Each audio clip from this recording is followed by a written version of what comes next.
شاهد عودة قناة فضائية محبوبة لدى الجميع على قمر النايل سات. قناة درامية وترفيهية كانت حاضرة في كل بيت واختفت لفترة طويلة من الزمن، واشتاق لها الجمهور العربي، واليوم تعود إليكم بحزمة عامة بعدما كانت حزمة شرقية وبإشارة قوية وجودة عالية جدا.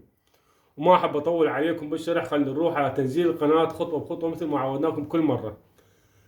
بسم الله الرحمن الرحيم، والصلاة والسلام على حبيبنا محمد وعلى آله الطيبين الطاهرين. أهلا وسهلا بكل متابعي قناة الفتح سات. أحبائي، أول ما نروح على قائمة الإعدادات من خلال كلمة اسمها مونت، أضغط عليها أوكي راح تطلع عندي هاي القائمة. أنزل على الحقل الرابع اللي هو حقل الترددات، أضغط عليه أوكي راح تطلع عندي هاي القائمة. أسفل القائمة 4 ألوان: أحمر حذف، أخضر إضافة، أصفر تعديل، بحث، أزرق. ونفس الألوان الموجودة بالشاشة موجودة على الريموت. أروح على اللون الأخضر إضافة وأضيف التردد. التردد هو 11179. القطبية أفقي أو حرف H، معدل الترميز 27500.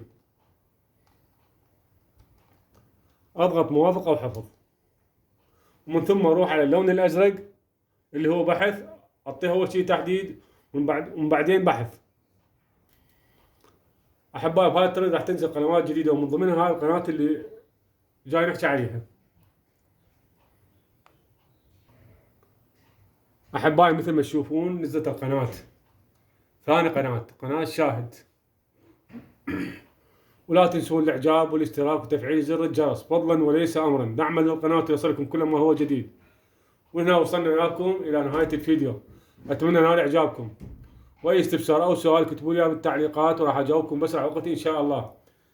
أوقات سعيدة ودمتم بألف خير.